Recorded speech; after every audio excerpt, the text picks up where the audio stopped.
If you're like me and you love a good scented candle but don't love how expensive they are, I have good news. They're super easy to make at home and actually not as expensive as I would have thought.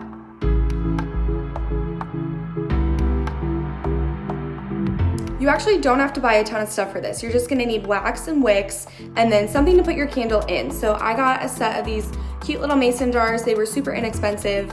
And for around $35, I can make 5 or 6 candles that are this size.